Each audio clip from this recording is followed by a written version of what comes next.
On va passer à l'axe de l'Olympique Lyonnais parce que ça bouge dans tous les sens. Et je vous propose de commencer par le plus gros dossier, celui de Malo Gusto. Qui veut prendre la parole sur le dossier Malo Gusto? On va y retourner, on va retourner sur le front. Ça aussi, c'est l'autre gros dossier un peu de ces dernières heures. J'ai l'impression que ça n'arrête pas, Malo Gusto. Bah, tout n'arrête pas. Ça fait des 2 infos jours. toutes les heures. Comme je dis, hier, c'était journée dingo. On a vu des vagues de submersion d'infos exclusives toute la journée. Aujourd'hui encore.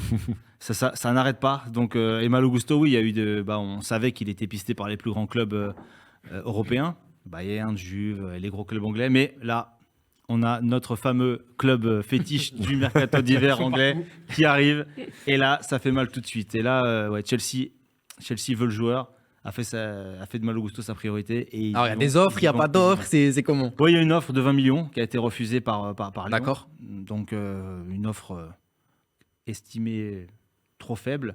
Bon, surtout quand on connaît Chelsea. Voilà, et puis, Ils sont capables de mettre plus. ils sont capables de mettre 35 millions d'euros sur un remplaçant du PSV Eindhoven. Donc on se dit à la limite pourquoi pas on en parlera, un peu d'argent. Voilà, donc offre refusée. Mais le joueur, lui, de son côté, il a été séduit par l'approche de Chelsea, concrètement. Donc on lui propose un salaire mirobolant plus des garanties sportives. Et ça, c'est important aujourd'hui pour le joueur, puisqu'il n'y a qu'un seul latéral droit de métier. Ouais, c'est Reece James, mais d'ailleurs, alors ça peut être un peu surprenant parce que aujourd'hui, si Malo Gusto débarque à Chelsea, Reece James là, il est blessé, c'est compliqué pour lui depuis mi-octobre, il est blessé, il a joué qu'un match, il a rechuté. Et là, il a attendu pour fin janvier, il va revenir. Actuellement, on a Chalobah qui dépanne tant bien que mal, mais c'est compliqué, c'est peut-être pas assez fort, il a pas les épaules carrées, on va dire, pour Chelsea. Azpilicueta, je pense qu'il a plus les jambes pour jouer à droite. Il a été assez décevant quand il a joué à droite. Donc maintenant, c'est vraiment dans l'axe qu'est son petit avenir. Donc ils ont besoin. Mais aujourd'hui, Malo Gusto, il sera bloqué par Reece James. Parce que Reece James, c'est clairement... c'est costaud. C'est indiscutable, Reece James, à Chelsea à droite. Je pense que tous les clubs, ils aiment avoir 2 latéraux droits de bien qualité. Sûr. Surtout pour Chelsea qui a des ambitions à l'avenir. Pour l'instant, Reece James, il est plutôt au FC Infirmerie qu'à Chelsea FC. Hein. Mais c'est pas une tendance, c'est une blessure qu'il a eu là sur les derniers mois. C'est pas un éternel blessé. Donc a priori, voilà, il va revenir, il va pouvoir réenchaîner. Après, c'est la bataille, c'est sur le terrain que ça se joue. Et puis, après aussi, Reece James, il peut aussi dépanner au milieu de terrain. Il y a toujours moyen. Il y a de la Ligue des Champions, il y a beaucoup de matchs. Mais là où c'est bien, oui, c'est qu'en tant que doublure, voilà. En tout cas, quoi qu'il en soit, ce qui est sûr, c'est qu'il a eu des garanties sportives et qu'il allait avoir un temps de jeu important. Donc forcément, lui, il veut y aller. Lui, il veut y aller. Il est chaud pour y aller. Aujourd'hui, c'est dans sa tête, il est déjà parti. Il n'y a aucun autre club qui a grâce à ses yeux. Il n'y a vraiment que Chelsea. En plus, je suis obligé de rebondir sur ça parce que je vois dans les commentaires, il y en a plein qui parlent du tweet de Jean-Michel Aulas. Je veux mettre personne dans la sauce, mais faut qu'on en parle parce que souvent, quand Jean-Mimi il tweet pour dire qu'une info elle est fausse, c'est que ça sent très bon, les gars. Comme les communiqués de l'OL d'ailleurs. Et sinon, il n'y aurait pas d'intérêt à le faire. Après, ça peut être aussi des stratégies pour faire. Du communiqué qui disait que Peter Bosz, il n'y avait pas d'ultimatum et qu'il n'était pas sur la sellette et que 3 semaines après, il a sauté, par exemple. Le patron dit les termes. Mais voilà, on était obligé d'y revenir. Après, c'est normal que Jean-Michel Aulas dise que c'est faux parce que là, l'OL, ils ont un problème sur ce côté-là. Et justement, il manquait déjà d'un latéral droit en ayant Gusto et chercher à le renforcer parce qu'il y avait juste le petit jeune Koumedi qui était là. Donc là, si en plus tu perds Gusto, c'est compliqué. Déjà que la grogne des supporters, elle fait que de monter. C'est clair. Donc là, je comprends pas effectivement, si tu dois te redresser durant la deuxième partie de saison. Est-ce qu'elle n'est pas morte là, j'ai l'impression que la politique de l'OL, un peu, c'est de vendre tous ces joueurs, de faire un maximum. Non, parce que là, si tu veux, là, par exemple, pour Gusto, il n'y avait pas de volonté de le vendre cet hiver. Sauf que là, tu vas avoir une deuxième offensive de Chelsea qui va arriver, de 30 à 40 millions d'euros. Et là, c'est plus la même rigolade. Là, on parle d'un montant qui commence à être solide pour un joueur qui a que 19 ans. Ah ouais, c'est ça. Qui a une forte marge de progression, mais qui n'a que 19 ans. Mais après, là où l'OL a l'intérêt, ça serait un peu de faire comme Illich, c'est-à-dire de le garder pour la deuxième partie de saison. C'est ce qu'ils veulent faire d'ailleurs. Ouais, c'est ça. Ah oui, c'est ce qu'ils veulent faire. Donc, sauf que Chelsea a dit c'est mort. C'est aussi l'objet et l'origine de la colère de Jean-Michel Aulas avec son tweet, c'est que moi j'annonçais qu'il n'y avait pas de plan B au niveau de Bruno Chéroux et moi aujourd'hui, il faut se rendre compte qu'on est quand même à une semaine de la fin du mercato. Et comme disait Aurélien, ils cherchaient une doublure qu'ils n'ont pas trouvée. On a parlé d'Amari Traoré, mais c'est quand même une piste qui est compliquée. Et puis là, il est à Rennes aujourd'hui. Et puis c'est pas anodin. Tu vois, il y a c'est pas anodin. Ouais. Donc, Erco69 dans le chat qui nous dit la gestion est comme d'habitude catastrophique. Vendre son latéral titulaire à 7 jours de la fin du mercato sans réel plan B à ce même poste. Tu vois, j'étais obligé de le lire parce que ça rejoint un peu ce que tu es en train de dire. Mais en fait, tu as l'impression que. Oui, parce que l'OL, je pense, a réfléchi à des solutions pour le poste de latéral droit. On avait sorti l'info avec Dabia Tabi, elle avait sorti l'info de Amari Traoré. Suivi par Lyon parce que le joueur est en fin de contrat en juin prochain et pourrait le séduire là pour le faire venir dès le mois de janvier. Mais pareil, c'est compliqué comme piste parce que Amari Traoré, il sait qu'il est libre en juin prochain, il peut avoir plein de clubs et négocier le meilleur contrat. Qu'est-ce qu'il irait faire dans un club en difficulté qui va pas lui proposer peut-être le meilleur salaire? Aurélien, tu vois, 19 ans. T'as Chelsea qui t'appelle, Première Ligue. Tu vois, non, ça pour Malo Gusto, mais si pour Amari Traoré, la piste pour Amari Traoré, pour le remplacer, pour le remplacer. Mais... Donc en fait, la piste, elle est à la fois simple d'un point de vue contractuel, mais compliquée pour séduire le joueur. Donc en fait, si t'as pas une solution derrière, la question est en fait plus grave. C'est aujourd'hui, avec tout le respect qu'on peut avoir pour l'institution lyonnaise, enfin un joueur aujourd'hui, pourquoi il irait signer à Lyon? Honnêtement, il y a Laurent Blanc aujourd'hui qui apparemment veut quand même s'inscrire dans le projet. Il vient d'arriver, mais t'es directeur sportif, tu présentes le projet de Lyon aujourd'hui, c'est quoi? Oui, c'est pas très clair. C'est pas très clair, c'est difficile sur les finances, de signer. Même avec Textor, c'est ça, il y a des projets. J'allais dire, tu vas te mettre des supporters dans le chat, mais il y a moyen qu'ils soient d'accord avec toi. C'est ça, il n'y a pas de transporteur sportif, donc c'est pas grave. Oui, non, mais dans le sens où, enfin, aujourd'hui, il y a des clubs de Ligue 1 qui bossent quand même beaucoup mieux que Lyon, et c'est dur comme. Tu parles de Longoria? L'OM bosse bien. Rennes a voulu se moquer de lui de l'OM cet été, mais même Lorient bosse bien, Nice bosse bien. Lens bosse bien aussi. Lens bosse bien. Enfin, non, mais voilà, si l'OL, c'est compliqué quand même. Sportivement est dans cette situation, c'est qu'en interne, et ça fait de longs mois que c'est comme ça, voilà, c'est pas, une fois de plus, c'est pas anodin, et c'est qu'il y a vraiment des choses qui vont pas. Et le mal est vraiment profond à Lyon. Après, il y avait quand même un flou sur la reprise du club. On ne savait pas quand est-ce que ça allait arriver. Quelles sont les véritables finances du club à l'heure actuelle? Est-ce que Textor va investir autant qu'il l'a dit? Visiblement, oui. Sur certaines pistes, on en reparlera, je pense, dans quelques minutes. Mais c'est inquiétant. Après, est-ce qu'on peut reprocher, si on enlève le côté sportif de l'OL de vendre un élément formé au club pour très cher à Chelsea, voilà.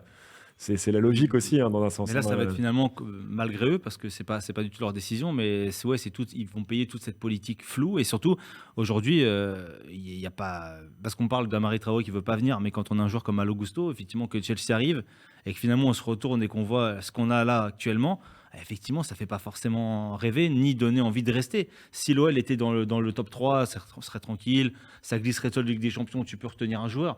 Là, l'OL, ils sont 10e, ils n'ont plus aucune chance de jouer la Coupe d'Europe ou quasi pas. Qu'est-ce que tu fais avec... Est-ce que ce serait pas quand même un réel aveu de faiblesse de la part de Lyon d'un point de vue sportif de se séparer de ton latéral droit qui est le seul à ce poste-là? Est-ce que ce serait pas vraiment un aveu de faiblesse?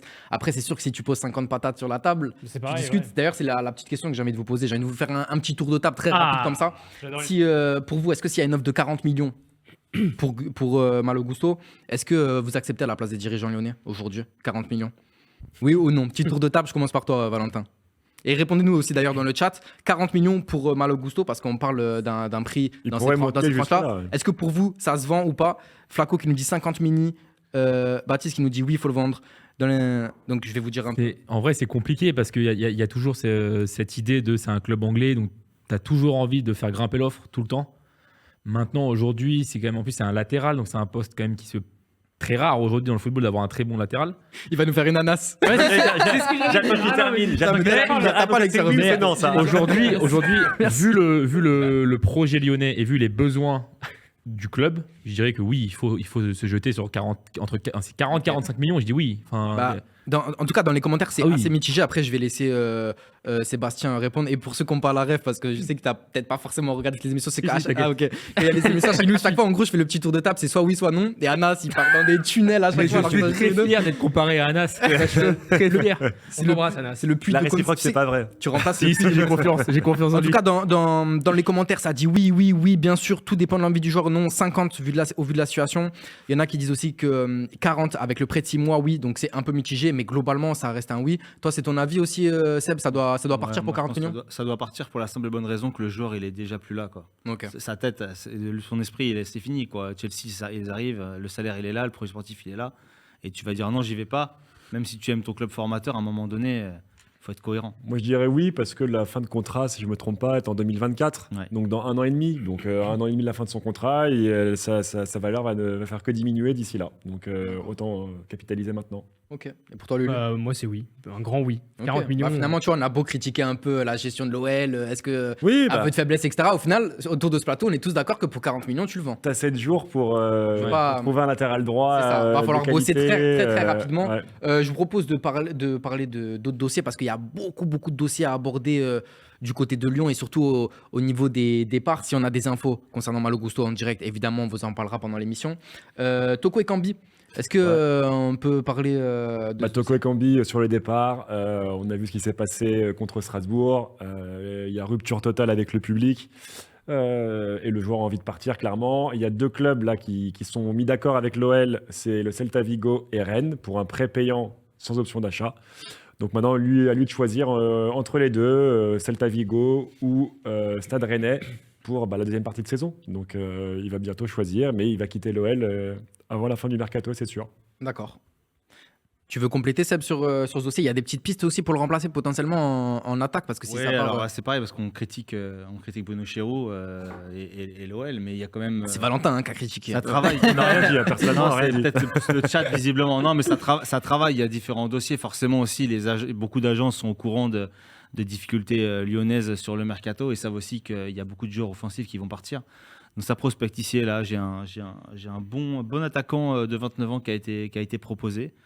Évidemment, je ne vais pas vous dire le nom. Vous allez dire, on veut les noms. L'agent, On il veut va, les noms. l'agent, il va me tuer. Mais en tout cas, je peux vous dire qu'il a joué en Espagne, en Allemagne et en Russie et que c'est un profil qui intéresse en tout cas. Ça fait des indices quand même. Hein. Je vous laisse, mais je vous donnerai rien d'autre. Donc ça, après, Mais est-ce que je vous c'est dans, laisse choisir. la bonne réponse dans le chat? Est-ce que tu vas dire si Non, c'est la je bonne peux réponse? pas, sinon je vais avoir des problèmes. Tu mets un pouce si c'est là. Mais en tout cas, voilà, il y a des joueurs il y a des profils qui sont proposés, mais comme d'habitude, est-ce que ce sont des joueurs qui vont plaire au bord de Lyonnais, en sachant que oui, effectivement, on arrive à peu près dans l'un droit du mercato, il n'y a que Lovren qui a signé. Ah, va y Donc avoir urgence, là, hein. là, il y a quand même sacrément urgence, en Ouais. sachant qu'on va en parler après, il y a encore beaucoup de joueurs qui sont sur le départ. Ils peuvent rappeler Gonalon, Gomis. Ils ont l'air d'aimer de rappeler les Du anciens. coup, mais- Toko Ekambi sur le départ, il y a un Ouais. club où la tendance. Oui, c'est le Tao Rennes, je dis. Ok, L'un des deux. Accord. Accord En tout avec cas, l'OL. là, c'est imminent. Je peux vous dire que c'est une D'accord. question d'heure. Vraiment, c'est imminent parce que là, les deux projets ont des avantages et des inconvénients. Et aujourd'hui, ça fait vraiment partie. Là, c'est vraiment entre les mains du joueur qui choisit. C'est un prêt payant sans option d'achat. Et voilà. Faut qu'on fasse un point aussi sur les le départs, dossier encore. TT. Ouais, Tété, c'est pareil. Alors, Tété, il faut rappeler qu'il est prêté par le Shakhtar avec option d'achat. L'OL dispose d'une option d'achat de 20 millions d'euros donc pour la fin de saison. Sauf que, encore une fois, la Première Ligue et les clubs anglais viennent à l'attaque. Aujourd'hui, on a Leicester qui est assez chaud, qui s'intéresse vachement à Tété. Leicester, c'est pareil. C'est pas le Leicester de 2016. On est là Non. sur un Leicester très compliqué qui joue le maintien, bon, en tout cas qui est plus proche de la zone de relégation que de l'Europe. Donc ils ont besoin de renfort aussi. Et ils s'intéressent vachement à Tété justement. Donc pour ça, il faudra que le Shakhtar, de son côté, Shakhtar n'est pas contre l'idée de le vendre, mais par contre, comme il est prêté à l'OL, c'est un peu comme ce qui s'est passé avec Wout-Weghorst, il va falloir que l'OL obtienne une compensation financière. Ouais. Voilà. Après, il faut distinguer deux choses. Côté lyonnais, il y a les joueurs dont ils veulent, entre guillemets, se débarrasser ou sur lesquels ils comptent moins, Voilà. et ceux qui veulent garder, comme Tété, mais qui se font aussi attaquer sur le marché. Donc Lui, c'est pas là, prévu, ça ne serait pas prévu. Voilà, il y a des joueurs, comme dont on a déjà parlé la dernière fois, en fin de contrat en juin prochain. Boateng, Aouar, Moussa Dembélé, s'ils pouvaient les vendre avant qu'ils soient en fin de contrat, ils le feraient. Là, c'est pas le cas pour Tété, ils aimeraient bien le garder.